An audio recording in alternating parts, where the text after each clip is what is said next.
नमस्कार दोस्तों, आप सभी का एक बार फिर से स्वागत है हमारे YouTube channel civil service institute में। तो देखिए, भारत का भूगोल का जो एनालिसिस है 2019 से लेकर के 2023 तक का, वो हम अपने पहले सेशन में कर चुके हैं। उसका जो वीडियो है वो चैनल पे अपलोडेड है और इसके डिस्क्रिप्शन में भी आपको उसका लिंक मिल जाएगा। आज हम यहाँ पे विश्व का भूगोल, जो भी टॉपिक हैं विश्व के भूगोल से रिलेटेड, उनमें हम ये देखेंगे कि 2019 से लेकर के 2023 के बीच में कितने प्रश्न किस टॉपिक से पूछे गए और वो कौन सा प्रश्न है जो पूछा गया है। जैसे मान लिया यहाँ पे 2019 में एक प्रश्न पूछा गया है, अभी 5 सालों में ब्रह्मांड से रिलेटेड ओनली 1 प्रश्न पूछा गया है। तो वो कौन सा प्रश्न है हम यहाँ पे देखेंगे, उनको डिस्कस भी करेंगे, उनको आपका हम आंसर भी बताएंगे क्या सही है क्या गलत है। तो ऐसे ही पूरा जो जियोग्राफी का, जैसे स्थलमंडल है, वायुमंडल है, जलमंडल है, आर्थिक भूगोल है, जनजातियाँ, परिवहन, इससे रिलेटेड जितने भी प्रश्न पूछेंगे 1 बाय 1 हम सारी चीज़ों को डिस्कस करते हैं। जैसे कि हमने अपने पहले सेशन में कर रखा है वैसे ही हम यहाँ भी करेंगे, ठीक है। तो चैनल को सब्सक्राइब करिएगा, वीडियो पसंद आए तो लाइक भी करिएगा और दूसरों को शेयर भी करिएगा। तो चलिए शुरू करते हैं। स्थलमंडल, ठीक है। तो स्थलमंडल में इतने सारे टॉपिक से 2019 से लेकर के 2023 तक के प्रश्न आए हैं। तो ब्रह्मांड है, सौरमंडल है, महाद्वीप है, इसमें बंदरगाह और जो महासागर आ जाएंगे, फिर पर्वतीय क्षेत्र, ज्वालामुखी, पठार, मरुस्थल और घास के मैदान, इतने जो टॉपिक हैं इनसे प्रश्न पूछे गए। 1 बाय 1 हम सारी चीज़ों को यहाँ पे डिस्कस करेंगे। तो चलिए, इसमें देखिए, ब्रह्मांड अगर पहला टॉपिक हम उठाएं तो ब्रह्मांड से 2023 में, 2022 में, 2021 में, 2020 में कोई भी प्रश्न वैसा पूछा नहीं गया डायरेक्टली। 2019 में एक प्रश्न पूछा गया है, ठीक है। और ये प्रश्न कौन सा था? तो ये प्रश्न था कि श्याम रिवर यानी ब्लैक होल से रिलेटेड एक प्रश्न पूछा गया था कि ब्लैक होल क्या होता है, ठीक है। अब ब्लैक होल क्या होता है? तो देखिए, ब्लैक होल जो होता है वो एक सिमट गया तारा, इसको हम ब्लैक होल कहते हैं। देखिए, ब्लैक होल जो है वो अत्यधिक द्रव्यमान तथा घनत्व वाले ऐसे पिंड होते हैं जिनका क्या होता है, जिनकी जो ग्रेविटी होती है वो बहुत ज़्यादा स्ट्रांग होती है, ठीक है। और अगर हम इंडियन रिस्पेक्ट में बात करें तो भारतीय मूल के अमेरिकी भौतिकविद एस चंद्रशेखर ने 1930 में वह सीमा निश्चित की थी जिससे जो ब्लैक होल के रूप में जाना जाता है, ठीक है। तो ये एक प्रश्न 2019 में पूछा गया था ब्लैक होल से रिलेटेड।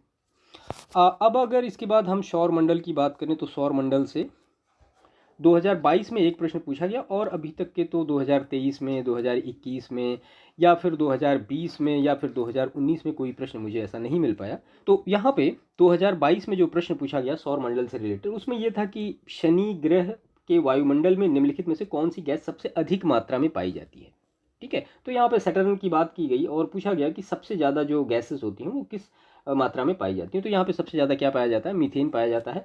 अगर आप पूरे सौरमंडल की बात करें तो दूसरा सबसे बड़ा ग्रह है शनि, पहला कौन सा है आप हमें कमेंट करके बताइएगा, ठीक है। और इसमें अगर देखा जाए, इसके वायुमंडल की बात करें तो 75% हाइड्रोजन और 25% हीलियम होता है और साथ ही इसमें अल्प मात्रा में मीथेन की उपस्थिति दर्ज की गई है। तो जो ऑप्शन दिए गए थे उसमें नाइट्रोजन था, कार्बन मोनोऑक्साइड था, मीथेन था, सल्फर डाइऑक्साइड था। तो इन अकॉर्डिंग मीथेन यहाँ पे हमें एक ऑप्शन मिला, तो ये जो ऑप्शन होगा वो सही होगा। बाकी अगर मुख्यतः पूछा जाएगा कि शनि के वायुमंडल में क्या क्या होता है तो 75% हाइड्रोजन एंड 25% हीलियम, ठीक है। तो ये एक प्रश्न सौर मंडल से रिलेटेड था। इसके बाद अगर हम महाद्वीप और बंदरगाह, महासागर, इन सारे जो फैक्ट्स हैं इनके बारे में देखें कि इससे कितने कितने प्रश्न पूछे गए और वो कौन सा प्रश्न जो पूछा गया। तो देखिए, 2023 में एक प्रश्न पूछा गया, 2022 में 2 प्रश्न पूछे गए, 2020 में 2 प्रश्न पूछे गए। अब 2023 में वो कौन सा प्रश्न जो पूछा गया है महाद्वीप महासागर से रिलेटेड, हम उसको देख लेते हैं। तो 2023 में जो प्रश्न पूछा गया था तो ये बंदरगाह से रिलेटेड एक प्रश्न था जिसमें से पूछा गया था, इसमें दिया गया था कि बंदरगाह दिए गए हैं और देश दिए गए हैं। तो उसको आपको मैच करना था, ये बताना था कि इसमें से कौन सा सुमेलित नहीं है। तो जो रॉटरडैम है वो नीदरलैंड से रिलेटेड है, इगारका चीन का है, मॉन्टेविडियो उरुग्वे का है और जकार्ता जो है ये इंडोनेशिया का, ये प्रश्न में दिया गया था। तो यहाँ पे इगारका जो है ये कहाँ का है? ये रशिया का है, चीन का नहीं है। तो इस हिसाब से ऑप्शन बी यहाँ पे करेक्ट हो जाएगा, जो बंदरगाह और देश के रिलेटेड प्रश्न दिए गए थे 2023 में। इसके बाद अगर हम 2022 की बात करें कि 2022 में कौन सा प्रश्न इससे पूछा गया था, तो यहाँ पे हम देख लेते हैं। 2 प्रश्न इससे आए थे 2022 में। देखिए, पहला प्रश्न जो पूछा गया था वो ये था कि बोर्नियो द्वीप से रिलेटेड था और बोर्नियो द्वीप के संदर्भ में पूछा गया था कि कौन सा कथन सही। 2 कथन ऑलरेडी दिए गए थे। तो पहला का उसमें कहा गया था कि यह 3 देशों में विभाजित है और दूसरा जो कथन था कि इसकी उत्पत्ति जो है वो वॉल्केनिक है, यानी ज्वालामुखी निक्षेप के द्वारा हुई है। तो ये दोनों ही स्टेटमेंट सही हैं। देखिए, दक्षिण पूर्व एशिया में स्थित ब्रुनोई जो है वो 3 देशों में विभाजित हैं। कौन कौन से हैं? नाम याद कर लीजिएगा, आगे के लिए काफ़ी महत्वपूर्ण है। इंडोनेशिया है, मलेशिया है और ब्रुनोई है। और जो मतलब ये द्वीप हैं इनका निर्माण जो हुआ है वो ज्वालामुखी निक्षेप से हुआ है। बोर्नियो जो है वो विश्व का तीसरा सबसे बड़ा और एशिया का सबसे बड़ा द्वीप है। तो एशिया का सबसे बड़ा द्वीप क्या है? बोर्नियो है। और बोर्नियो का लगभग 73% जो एरिया है वो किसके अंडर आता है? वो इंडोनेशिया के अंदर आता है। ठीक है, तो इस तरह से एक प्रश्न ये पूछा गया था।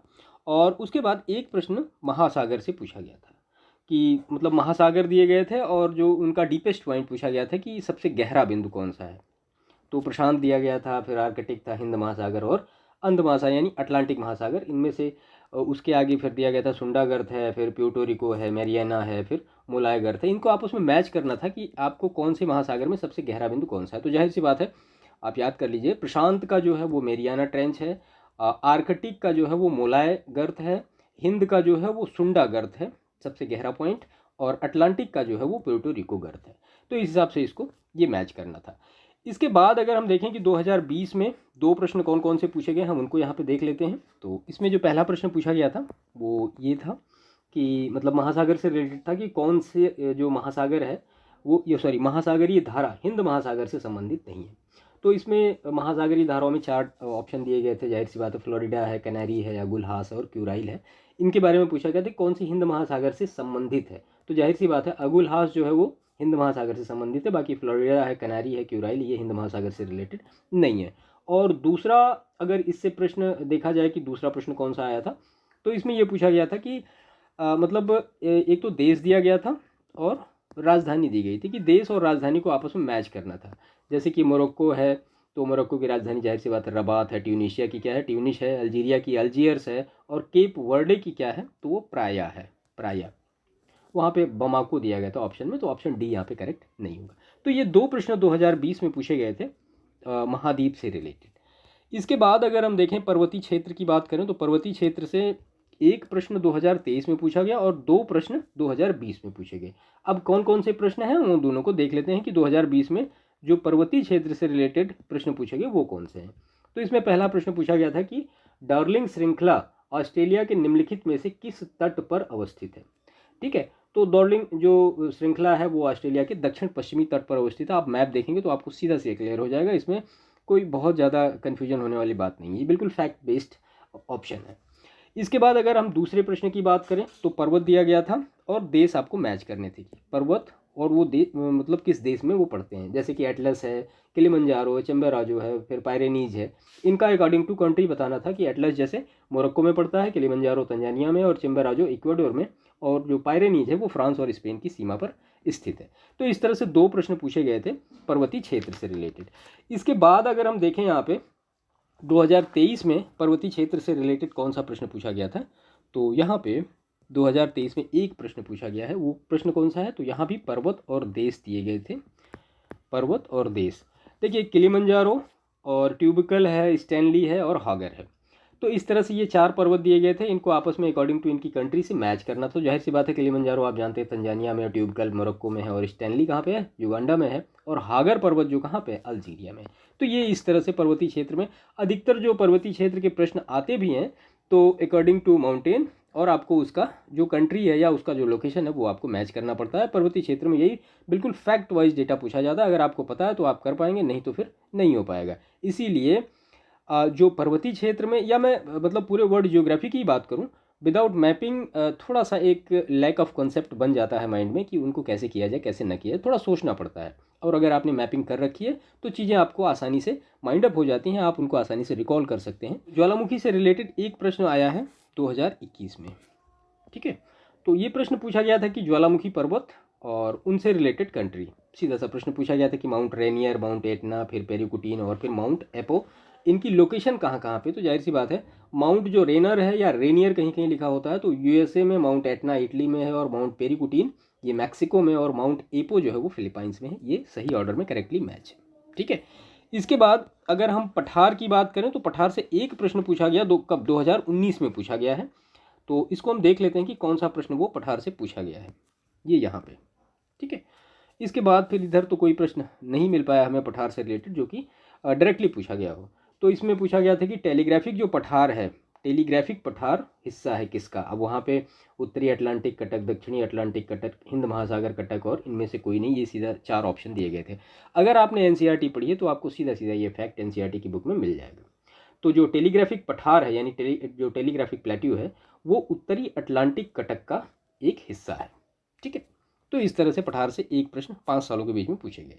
इसके बाद अगर हम मरुस्थल की बात करें तो मरुस्थल से 2 प्रश्न आए, 2023 में भी आए और उसके बाद बैक टू बैक 2022 में भी पूछे गए। तो हम वन बाय वन जो दोनों प्रश्न हैं उनको देख लेते हैं कि मरुस्थल से 2023 में कौन सा प्रश्न पूछा गया है।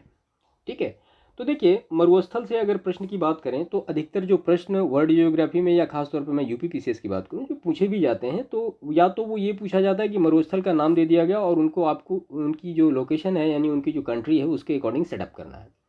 और दूसरा अगर आपको इस तरह से दे दिया जाता है कि उनका एक ऑर्डर आप सेटअप करिए according to north to south या ईस्ट टू वेस्ट, इस तरह से, ये दूसरे प्रश्न का टाइप है पूछने का जो कि डेजर्ट में पूछा जाता है। और तीसरा जो टाइप है जो कि 2023 में पूछा गया था कि उनका जो अकॉर्डिंग टू साइज यानी जो सबसे बड़ा है उसके बाद फिर छोटा है उसके बाद ये छोटा है ये छोटा है। ठीक है, तो इनको तीनों टाइप के जो मरुस्थल के प्रश्न हैं इनको अच्छी तरीके से आपको तैयार करना है, यानी उनकी साइज भी देखनी है, उनका ये भी देखना है कि लोकेशन कहाँ पे है, वो किस कंट्री में है, और तीसरी चीज़ आपको ये देखनी है कि वो ईस्ट टू वेस्ट और नॉर्थ टू साउथ, इनको भी आपको आसानी से सेटअप करना है। तो जो प्रश्न पूछा गया था 2023 में डेजर्ट से वो ये था कि ग्रेट सैंडी मरुस्थल, अरेबियन मरुस्थल, सहारा और गोबी का मरुस्थल, इनको आपको बढ़ते हुए क्रम में यानी सबसे छोटे से सबसे विस्तृत तक का इनको मतलब एक ऑर्डर में अरेंज करना था। तो जाहिर सी बात है यहाँ पे सबसे बड़ा कौन सा होगा तो सहारा का मरुस्थल होगा, इतना तो खैर कॉमन सेंस है सभी का। तो तीसरा जो हो जाएगा ये सबसे बाद में हो जाएगा। और इसमें जो ऑप्शन दिए गए थे ये ABCD में इस तरह से 1 2 3 4 1 2 3 4 इस तरह से बनाए गए थे। तो इस तरह से यहाँ पे अगर हम पूरा लोकेशन देख लें, आप इसको नोट भी कर लीजिएगा डेटा, तो वैसे एनसीईआरटी में आपको ये सारा फैक्ट मिल जाएगा।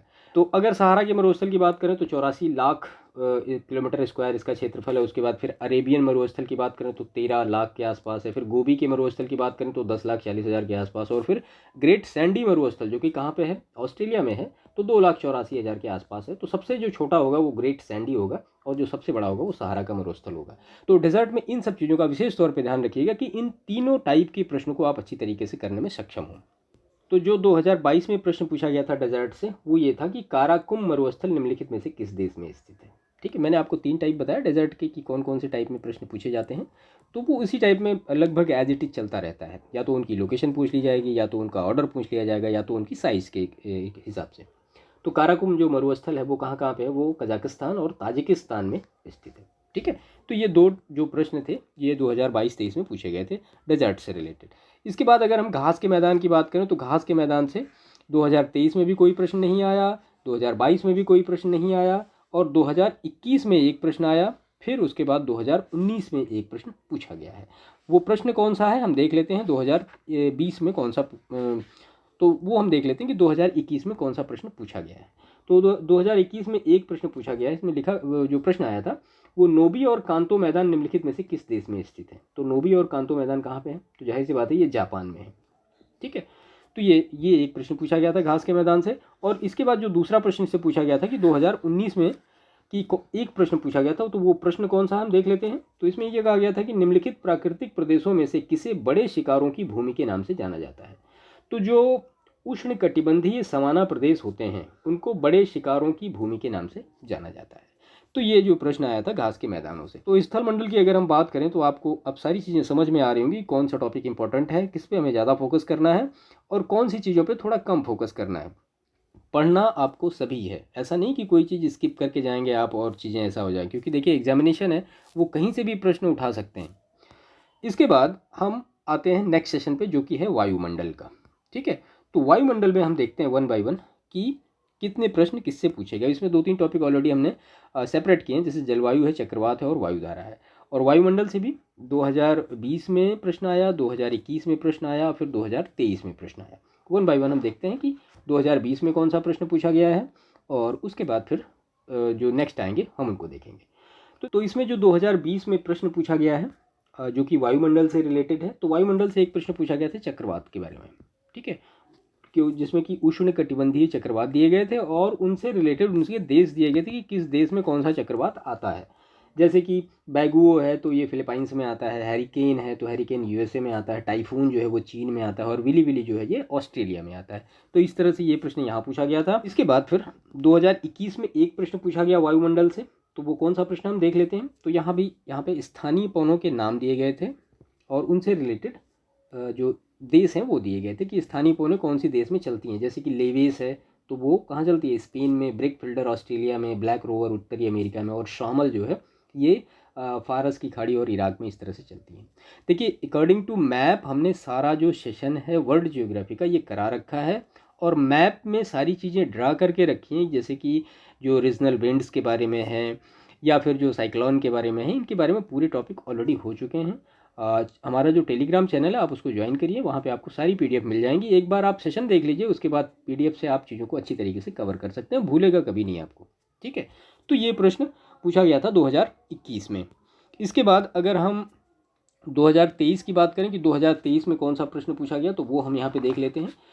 तो देखिए 2023 में जो प्रश्न पूछा गया था वायुमंडल से रिलेटेड, वो ये था कि दक्षिणी गोलार्ध में हवा का बाईं ओर विक्षेपित होने का क्या कारण है, ठीक है।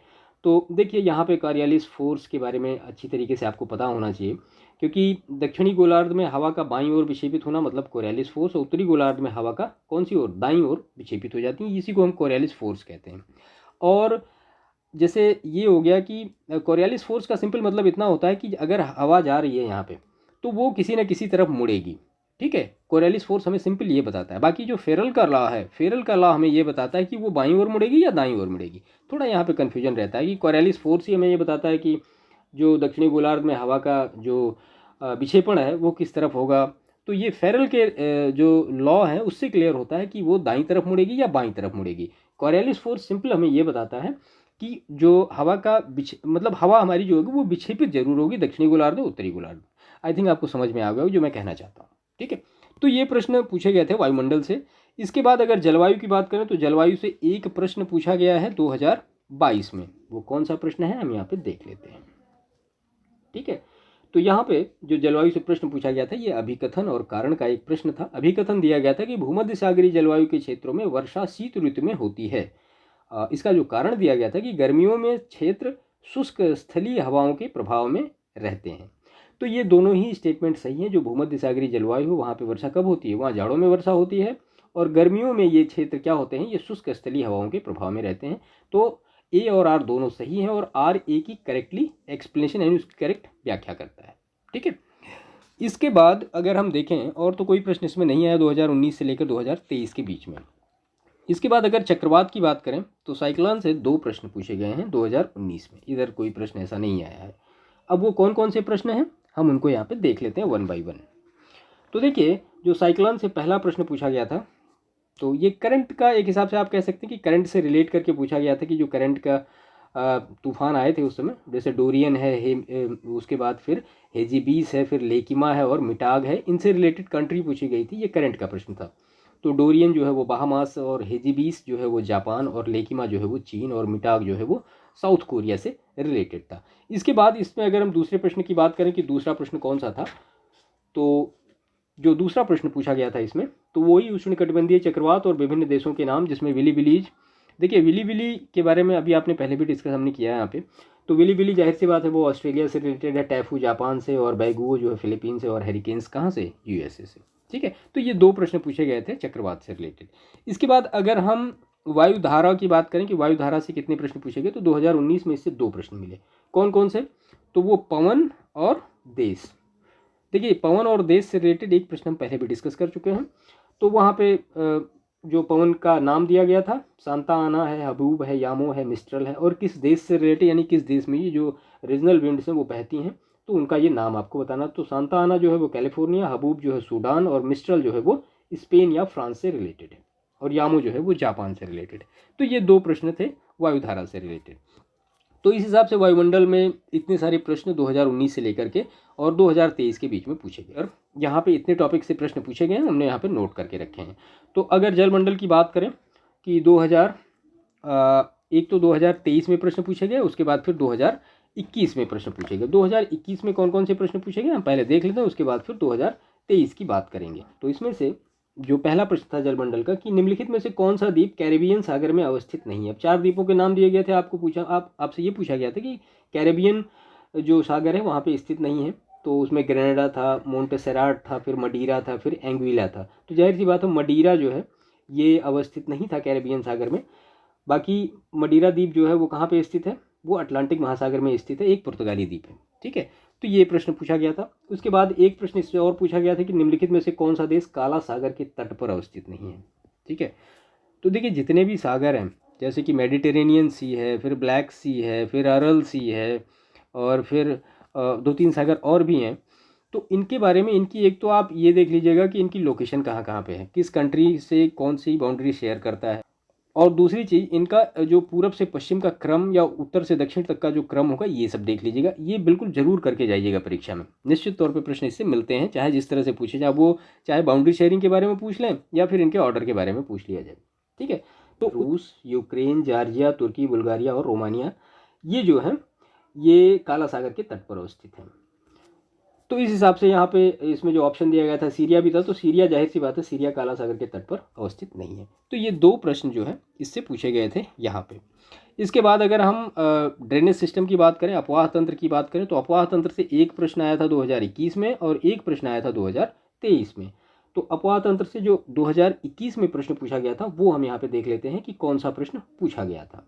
तो यहाँ पे जो प्रश्न पूछा गया था ड्रेनेज सिस्टम से, उसमें मेकांग नदी के बारे में डिटेल पूछी गई थी कि मेकांग नदी के संदर्भ में निम्नलिखित में से कौन सा कथन सही है। 2 जो स्टेटमेंट दिए गए थे, पहला था कि मेकांग नदी का उद्गम तिब्बत के पठार पर है, और दूसरा जो था कि मेकांग का डेल्टा दक्षिण कंबोडिया में स्थित है।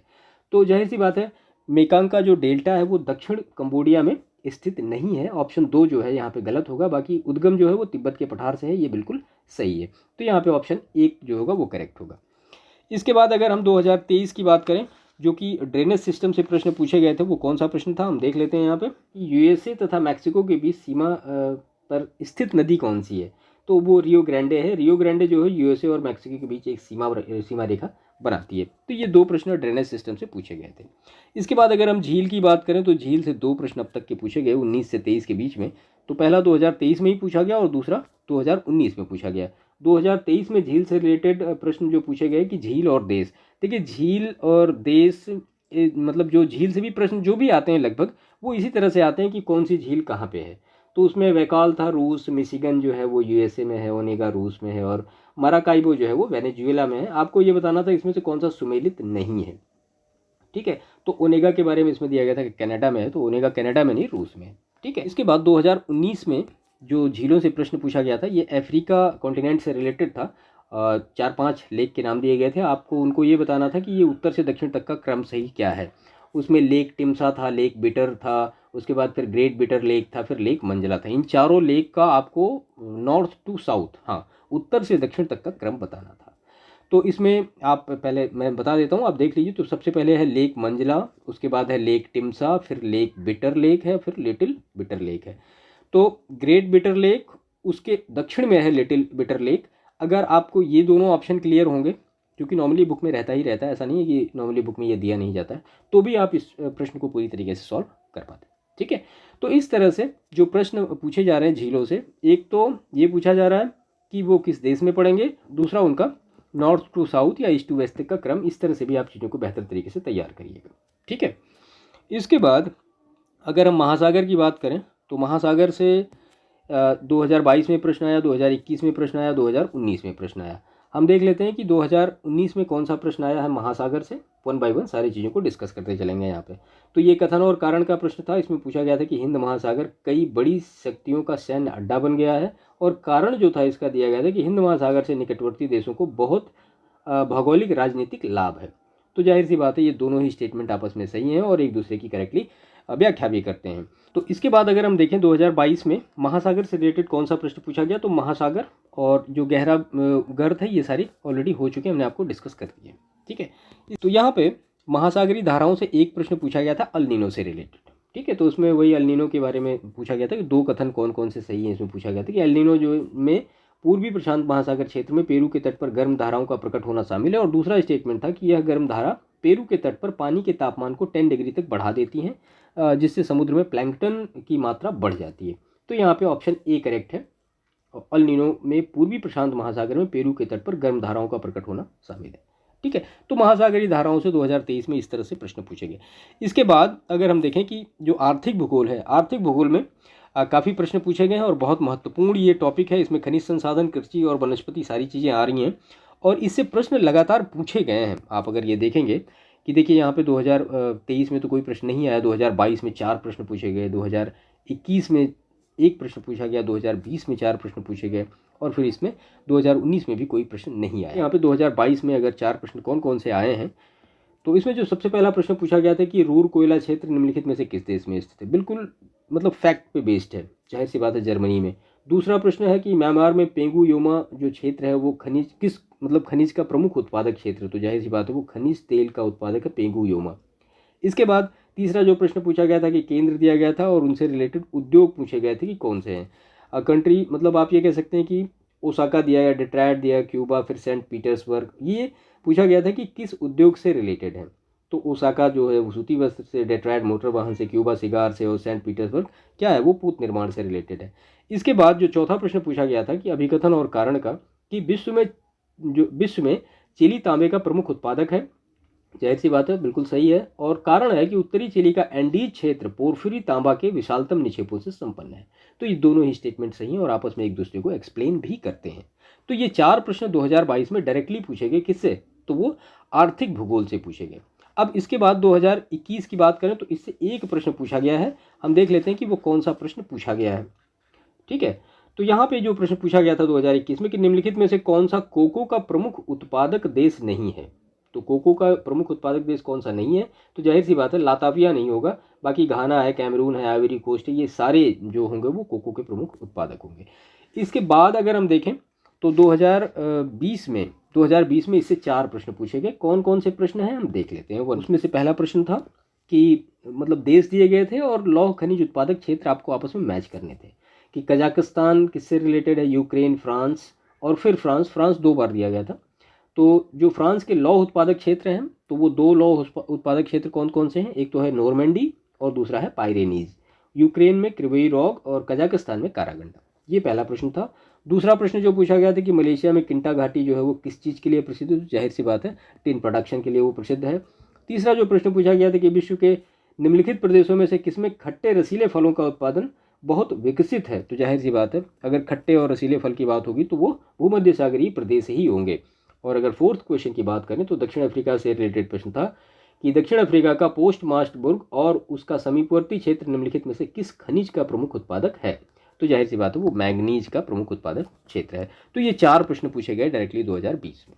ठीक है, इसके बाद अगर हम खनिज संसाधन की बात करें तो 2023 में 2 प्रश्न पूछे गए और इसके बाद से मुझे कोई ऐसा प्रश्न डायरेक्टली नहीं मिला। तो 1 बाय 1 हम सारे देख लेते हैं कि 2 प्रश्न कौन कौन से पूछे गए हैं खनिज संसाधन से रिलेटेड 2023 में। ठीक है, तो इसमें जो पहला प्रश्न पूछा गया था कि निम्नलिखित में से यूक्रेन का सबसे बड़ा कोयला उत्पादक क्षेत्र कौन सा है, तो जाहिर सी बात है वो डोनेट्स है।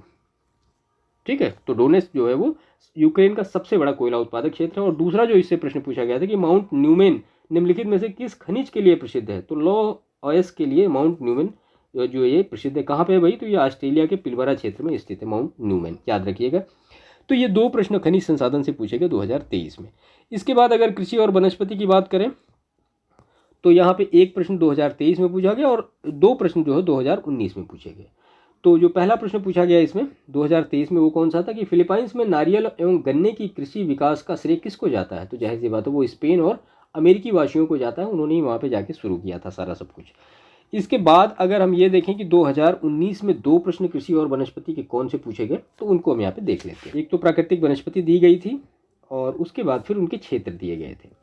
तो अधिजीवी वनस्पति बबूल, बयोआब और देवदार, इनसे पूछा गया था कि कौन से क्षेत्र से रिलेटेड है, तो जाहिर सी बात है अधिजीवी वनस्पति जो है वो भूमध्य रेखीय है, बबूल जो है वो सहारा से रिलेटेड है और बयोबाब जो है वो सवाना से और देवदार जो है वो भूमध्य सागरीय क्षेत्र से रिलेटेड है। तो ये पहला प्रश्न पूछा गया था। अगर दूसरे प्रश्न की बात करें तो वो वनस्पति का प्रकार और क्षेत्र दिया गया था कि माकवी है, फिम्स है, चैपेरल है और मेटोरल है, ये किससे रिलेटेड हैं, किस क्षेत्र से रिलेटेड हैं। तो जो माकवी है ये भूमध्य सागर के तटीय क्षेत्र से, फिम्स जो है वो दक्षिण अफ्रीका से रिलेटेड है, चैपेरल जो है वो कैलिफोर्निया से और मेटोरल जो है वो चिली से। इसमें कुछ के नाम आपको डायरेक्टली एनसीईआरटी में मिल जाएंगे। तो ये 2 प्रश्न पूछे गए 2019 में एग्रीकल्चर से रिलेटेड। ठीक है, इसके बाद फिर जनजातियों से 2019 में, 20 में, 21 में प्रश्न पूछे गए। 22-23 में अभी तक इसके कोई डायरेक्टली प्रश्न नहीं आए।